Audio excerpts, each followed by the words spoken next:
Salut, la fréquence d'amorçage en pêche au cou. Et oui, une des choses très importantes, et je vais vous partager après 30 années d'expérience en pêche au cou dans cette vidéo, mon approche que j'ai de cette façon, de cette stratégie au bord de l'eau en termes d'amorçage, mais surtout en termes de fréquence de rappel dans une stratégie de pêche au cou.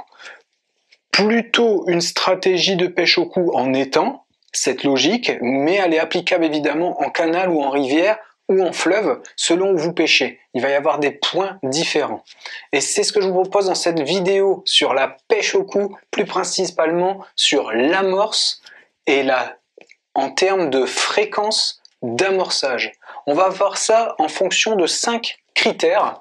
Tout d'abord en fonction des espèces, rapidement, en fonction également du lieu, de la saison et du type d'amorce. Forcément que toutes les amorces que l'on fait de nous-mêmes, que ce soit une amorce achetée dans le commerce, une amorce maison, une amorce qui va avoir une couleur plus ou moins différente, va avoir un rôle.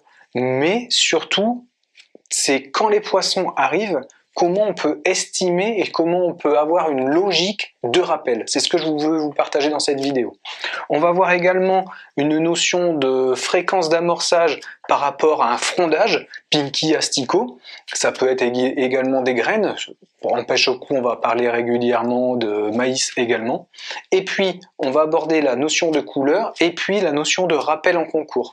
Pour finir dans cette vidéo, je vais revenir sur des vidéos plus tard, vidéos vraiment spécifiques sur l'amorçage en concours, la couleur de l'amorce, le type de frondage et les techniques de frondage en pêche au cou qu'on peut utiliser. Mais surtout, dans cette vidéo, c'est plus vous donner une première approche et une première stratégie. C'est ce que je faisais de manière très régulière. Au bout d'une demi-heure, qu'est-ce qu'on fait? Au bout d'une heure et demie, quel type de rappel en fonction des espèces. C'est ça que je vais vous partager dans cette vidéo. Je suis Mathieu, vous êtes sur Fishing Pamps, donc merci de vous abonner si ce n'est pas encore fait, bien sûr. La vidéo que je vous ai faite il y a moins de 48 heures enregistrera plus de 2300 vues en 48 heures, donc d'ici 2 à 3 heures ce soir à 17 heures. Si vous ne l'avez pas encore vue, je vous mets le lien juste ici. Donc merci de la consulter, c'est juste génial, c'est le plus gros démarrage d'une vidéo que la chaîne n'a jamais enregistrée. Allez, c'est parti. Pêche au cou, amorce et fréquence d'amorçage. Quand on arrive au bord de l'eau, la première chose, comme je vous ai dit dans la vidéo, dans d'autres vidéos bien sûr, c'est bien s'installer, mettre sa caisse droite pour pas avoir mal au dos, déballer sa canne au cou, et là la stratégie du sondage. Le sondage est hyper important. J'ai fait une vidéo il y a plus d'une année hyper détaillée sur la stratégie de sondage et comment en fait déterminer la bonne zone où on va sonder. Je vous mets la vidéo là, n'hésitez pas à la consulter, elle est vraiment hyper intéressante. Pour le moment, on n'a pas encore eu beaucoup de vues, mais je suis sûr qu'elle va vous intéresser si vous vous êtes intéressé à la fréquence d'amorce. C'est la base en fait, on s'installe, on sort, on sonde. Donc ça veut dire que le sondage, on va déterminer notre hauteur d'eau précise. Généralement, on va pêcher à rasette, 0,5 ou 1 cm du fond, et on va mettre notre boule d'amorce. Donc, la fréquence d'amorçage, moi j'aimais bien partir par exemple, si on a un volume de seau, avec par exemple généralement les seaux dans l'amorçage c'était 30 litres, donc j'avais 10 à 12 litres d'amorce sèche quand j'allais, d'amorce mouillée pardon, donc prête à amorcer. Je vais revenir bientôt d'ailleurs dans d'autres vidéos sur comment faire vos amorces, ou des propres amorces maison où on va acheter des farines et faire les proportions, et je vais vous partager toutes ces expériences que j'ai sur les amorces, les types d'amorces en fonction de pêche en étang, en canal, des amorces plus ciblées pour le gardon et d'autres ciblées pour la brème. Je pense que ça va être hyper intéressant. Et pour démarrer, comme je pêchais vraiment beaucoup et entre 15 et 25 ans, vraiment même très régulièrement en pêche au cou, c'est incroyable le nombre de sorties que j'ai fait, et bien quand j'étais sous sol hors concours, je me retrouvais avec 10 à 12 litres d'amorce mouillée, prête à envoyer. Donc c'est-à-dire que régulièrement en fait j'avais 2 kg à 2,5 kg sec, et ensuite je rajoutais un peu d'argile ou un peu de terre pour compléter cette amorce. L'argile et la terre vont avoir des rôles soit en termes de tapis en canal, même en étang, ou en termes de délitement dans l'amorce dans le temps, et aussi en termes de poids. Là, on va plus avoir une notion sur de la rivière pour vous donner une idée. Mais en fait, plus l'amorce est dense, plus elle coule vite. Mais également, si elle est chargée de particules type terre, elle va pas se déliter de la même manière que si elle est chargée uniquement de farine. Pareil, si on fait une amorce avec une stratégie à 3 ou 4 farines, ou si on simple, donc peu riche, ou si on va commencer à faire des amorces avec 10, 8, 10, 12 farines différentes, donc une amorce très riche, ça va pas avoir le même rôle à la fois en termes d'explosion et de rôle mécanique dans le temps, dans l'eau. Et aussi un rôle pour attirer et cibler des espèces. C'est pas le lieu dans cette vidéo, donc attaquons la fréquence d'amorçage. Comme je vous ai dit, je partais sur 10 à 12 litres, et tout de suite, en début d'amorçage, pour une session de pêche généralement de 3-4 heures, c'est ce que je pratiquais régulièrement, comme c'est un peu la notion de concours, donc j'étais plus dans une logique, si j'avais du temps à pêcher, à faire sur un endroit 3-4 heures et à bouger à un autre endroit, voire partir ailleurs et refaire une session de 3-4 heures, plutôt que de faire des pêches à la journée. J'étais plus dans cette logique-là. C'est pour ça que je partais sur des volumes de 10 à 12 litres. Et à l'amorçage, directement, je partais sur la moitié, donc environ 5 à 6 litres, dès le début au premier amorçage. Et maintenant, ces 5 à 6 litres, ils vont être reposés dans un volume de boules. X boules. En gros, je faisais 8 à 12 grosses boules si j'étais en canal, et puis je faisais 10 à 7 boules moyennes, une grosse orange, si j'étais en étang. Ça représentait à peu près ces 5 à 6 litres d'amorce mouillée, prêt à amorcer. Et là, j'allais faire, comme on est forcément dans la fréquence d'amorçage en fonction des espèces, ne plus rien toucher pendant au moins une demi-heure, 3/4 d'heure, voire 1 heure en termes de rappel. Je rappelais pas du tout. Et c'est les premières touches, les premières espèces de poissons qui me donnaient des indications sur comment rappeler. C'est-à-dire, je vous partage ça, si c'était uniquement des petits gardons qui rentraient, là je touche à rien pendant au moins 1 heure et demie. S'il commence à y avoir des beaux gardons, vous pouvez commencer votre pêche. Généralement, la pêche ne commence pas instantanément non plus. On va avoir les touches entre 10 minutes et 20 minutes après l'amorçage en termes de touches régulières, je vous dis. Mais après, en termes de beaux gardons, eh bien, si la pêche est régulière, pendant 1 heure et demie, je ne faisais rien. Il va y avoir également une notion de richesse de l'amorce en termes d'appât à l'intérieur. Est-ce qu'on va pêcher sur une amorce sèche et ne pas avoir d'ailes dedans? Est-ce qu'on va avoir à l'intérieur de cette amorce du ver de vache, donc qui va être très riche en termes de capacité d'aliments et de capacité de nourriture à proposer aux poissons? Est-ce qu'on ajoute du pinky, de l'asticot? Est-ce que ces pinky et ces asticots vont être naturels, donc ils vont péter la boule, ou est-ce qu'ils vont être congelés et ils n'auront pas d'impact à ce moment-là sur la décomposition de la boule? Tout ça, c'est des choses que je vais vous partager dans des futures vidéos. Mais là, c'est la première approche fréquence d'amorçage en termes de pêche au cou, je vous donne dans les grandes lignes. Donc, la première généralité que je vous dis, pendant une 3/4 d'heure à 1 heure, je ne faisais rien, c'est vrai si j'ai une amorce ciblée gardon, foncé, avec des asticots congelés, où là j'ai vraiment une stratégie en pêche de gardon. Mais si j'ai une amorce tout venant en pêche de tout poisson, c'est-à-dire que ceux qui ont envie de mordre aujourd'hui, eh bien je vais les pêcher, peut-être qu'au bout d'une demi-heure ou 3/4 d'heure, surtout si j'ai du pinky ou de l'asticot vivant, je vais faire une première boule de rappel. Mais dans les grandes lignes, en fait, la première boule de rappel ou la première stratégie de rappel, je la faisais à peu près à 1 heure de pêche, à peu près à 1 heure après avoir donc lancé mon demi-volume d'amorce, et je le faisais presque systématiquement également si je n'avais pas eu de touche durant cette première heure. Ça arrive, généralement quand on pêche tout seul, c'est quand même assez rare de ne pas avoir de poisson si on est tout seul sur un plan d'eau, même toute l'année, si on a l'habitude de pêcher, bien sûr. Si vous débutez, ne vous inquiétez pas, il suffit d'y retourner pour apprendre.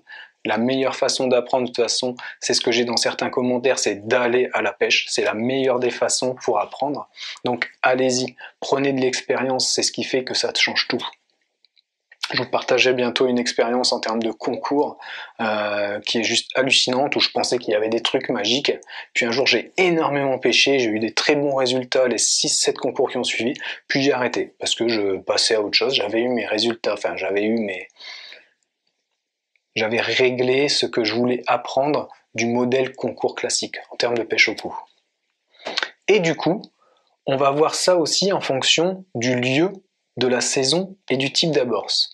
Type d'amorce, je ne reviens pas dessus, je vous ai abordé la notion. Avec la terre et l'argile, il y a 3-4 minutes. En fonction des saisons, ça va avoir un rôle, mais également en fonction de la couleur. Si vous ciblez des brèmes, on va favoriser une amorce claire de toute façon. Claire, des stratégies de tracique sont intéressantes, ou des stratégies d'argile. Mais ça, on va venir dans des amorces spécifiques. Ensuite, amorce claire en été. Attention, danger, surtout en étang entre guillemets. C'est-à-dire que les carnassiers vont avoir tendance à plus voir cette zone, donc à venir se poser autour de votre tapis. Et si les carnassiers sont autour de votre tapis, les blancs ont compris à un moment qu'ils se font chasser en continu par ces carnassiers, donc ils vont peut-être pas approcher aussi facilement que si l'amorce est teintée de couleur fond. Donc soit marron clair par rapport à une vase ou à des feuilles, soit noir par rapport à de la vase. En été, très important de se mettre une amorce le plus proche possible de la teinte du fond. Surtout si vous avez peu d'eau, bien sûr. Dès que vous avez 3-4 mètres de profondeur, j'ai envie de dire c'est différent. Les rayons n'ont pas le même impact, enfin, on va pas rentrer trop dans le détail non plus. Donc on a vu ça. Et en fonction du lieu, c'est-à-dire que espèce, lieu, forcément ça joue. Je vous ai dit que si on est dans un étang mais qu'on a 50 cm de profondeur, l'approche de l'amorce ne va pas être pareille que si on est dans un étang avec 4 mètres de fond. L'amorce dans 4 mètres de fond doit être beaucoup plus dense, plus lourde, couler beaucoup plus rapidement, mais non pas non plus être une brique ou un parpaing, surtout s'il y a beaucoup de vases. Il y a toujours cet équilibre-là à trouver. Mais on finit avec ces deux premiers points, la fréquence d'amorçage en termes de pêche au coup pour notre amorce. On a réglé le problème de la première heure, donc ça, c'est fait par rapport à ce que je viens de vous dire, et ensuite on attaque les heures suivantes. Donc très intéressant d'avoir une bonne stratégie de rappel. Soit vous avez fait votre première boulette d'amorce, si on est en pêche de gardon, au bout d'une heure. Et là, moi, si ça reste sur du gardon, je mettais une boule toutes les 10 à 15 minutes. Une boulette, si on est sur du gardon. Mais bien souvent, pas tout le temps, mais si ça arrivait quand même régulièrement, il y avait les brèmes qui rentrent en jeu. Donc pour les gardons, on fait ça au bout d'une heure et tous les 10 à 15 minutes une petite boulette. Généralement, au bout d'une heure et demie à 3 heures, il y a vraiment une grosse euphorie qui se met en place si vous restez sur une pêche de gardon, et vous allez voir, vous allez faire une super pêche entre la 2e et la 4e heure en utilisant cette stratégie et rien d'autre. Mais bien souvent, en parallèle de ça, si les carnassiers ne sont pas venus sur le poste et que cela mord plutôt bien, les brèmes vont arriver. Et là, ça change tout. Parce que souvent, la première brème ou les premières plaquettes, on va les piquer au bout d'une demi-heure, 3/4 d'heure après l'amorçage. Donc là, je faisais presque systématiquement un rappel à chaque brème ou plaquette sortie. Carrément. À chaque poisson.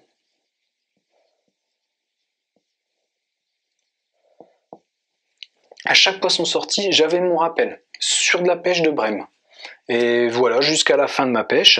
Il y aurait plein d'autres choses à vous partager, mais on va rester là-dessus pour aujourd'hui, d'un point de vue fréquence d'amorçage de notre amorce pure lors de l'installation pour une pêche au coup. En termes de frondage maintenant, en parallèle à ce que je viens de vous dire, on va aller rapidement sur le frondage, la couleur et le concours, même si en fait le couleur, je vous ai déjà abordé les notions. Eh bien, frondage va être un peu lié au type de poisson et à est-ce que vous avez des touches à la descente ou pas. C'est-à-dire que là, on a notre fond, on a notre surface de l'eau, notre flotteur qui se met à l'équilibre et notre hameçon. Est-ce que quand je mets ma ligne à l'eau, j'ai mon flotteur qui se met bien à l'équilibre avant d'avoir une touche? Les poissons sont restés sur le fond. Souvent, la première demi-heure, même s'il y a pas mal de poissons, on n'a pas forcément de touche à la descente. Quoique, il peut en avoir instantanément si on est printemps-été, mais bon, c'est encore autre chose. Et si, dans cette première heure ou 2 heures de pêche, vous voyez que régulièrement, quand vous mettez votre ligne, votre flotteur a tendance à rester décollé, ça veut dire que vous avez des touches en surface, ou à tiers d'eau, à mi-eau ou aux 3/4 d'eau. Et ça veut dire que les poissons sont un peu décollés, ils ne sont pas forcément sur le fond. Ça peut être dû à une température très chaude de l'eau, donc les poissons en plein été, en pleine journée, n'aiment pas du tout être au fond parce que ces vases peuvent dégager des tout petits gaz et ils n'aiment pas du tout. Donc là, il y a plus intérêt à faire une amorce très légère, très souple. Les poissons fouisseurs vont la remettre en suspension et la pêche va se faire dans ces intermédiaires d'eau. Mais si, lors de notre mise à l'eau de ligne, dans cette première heure, on a régulièrement des touches à décoller, ça veut dire que les poissons sont à mi-eau. Et là, la stratégie et la fréquence d'amorçage de notre amorce peut être complètement différente. C'est-à-dire que on peut monter en fréquence et faire beaucoup plus de poissons en surmouillant son amorce qui reste. Donc là, vous la surmouillez, vous faites quasiment une soupe. Et vous allez mettre des toutes petites boulettes, plus petites qu'une balle de ping-pong, mais très régulièrement, le plus précis possible. Ou en parallèle de ça, vous allez fronder, pinky asticot, sur votre zone de pêche. Et là, vous allez voir, on parle de pêche de gardon, de brème, de rotangle. Il va y avoir une euphorie qui se met en route systématiquement. Si vous êtes dans cette logique-là, la première heure quand vous vous installez, et là, les poissons vont être fous entre guillemets, parce qu'ils ne vont pas forcément chercher une èche sur le fond, ils vont se battre pour prendre le plus rapidement une èche. Un peu à l'image, pour ceux d'entre vous qui pêchent la carpe à l'anglaise, ou surtout au pellet waggler, c'est juste un truc de fou en fait, la fréquence. Et on rentre un peu dans cette logique d'euphorie, où les poissons veulent bouffer avant que ce soit le voisin qui bouffe ce qu'ils peuvent avoir tout simplement. Voilà l'idée. Pour la couleur, je vous ai abordé, et on reviendra sur des vidéos spécifiques, gardon ou brème l'été ou en hiver. Je vais revenir dans d'autres vidéos. Et pour finir, en conclusion à cette vidéo, comme j'ai eu du coup durant toutes ces années de pêche au cou, une grosse expérience en concours, et bien là généralement, si c'était en étang bien sûr, je mettais 3/4 du volume d'amorce au départ. Si c'était une pêche en étang, ciblé de gardon, un peu plus que la moitié. Et par contre, en concours en canal, là on se méfie par rapport au terme de fréquence des péniches. Donc moins d'amorce au début, mais plutôt très riche en fouillis pour les premières boules, et essayer d'être le plus précis possible. En concours, la précision et notre sondage, ça détermine beaucoup de notre résultat. Bien sûr, il y a toujours la chance du tirage, plus on est à une aile, mieux c'est, mais il n'y a pas que ça. Il va y avoir vraiment le type et la nature du fond et nos appâts, nos rappels, notre fréquence de rappel d'amorce en concours doit être ultra précis et on doit pêcher là-dessus. Et quand vous faites un poisson, il faut essayer de le reproposer cette èche le plus précisément possible. Il y aura aussi plein d'autres vidéos sur cette chaîne pour vous partager des concours. Peut-être que j'en referai un ou deux de temps en temps et je vous emmènerai, c'est un peu l'idée. L'année prochaine, d'ici 2 ans, on va voir. Mais c'est l'idée en fait de l'évolution de cette chaîne. On rentre dans la notion de pêche au cou, d'amorce, beaucoup plus dans le détail, on va aller plus dans le détail à l'anglaise, et puis on va commencer à se faire quelques sorties sur le carnassier aussi. J'ai déjà fait des repérages sur des étangs avec une quantité de poissons mais hallucinant, juste vu de l'œil nu, même pas en polarisant, donc ça promet. Allez, je vous remercie beaucoup de continuer de vous abonner sur cette chaîne, partagez tout ce boulot de Fishing Pams pour pêche, astuces, matériel, séjour, et n'hésitez pas à consulter dans les liens, il y a la possibilité de venir sur place, un carpodrome en pleine forêt, un appartement, un studio et une cabane pour vous héberger. Faites de vos rêves votre vie, à très bientôt dans une prochaine vidéo, salut!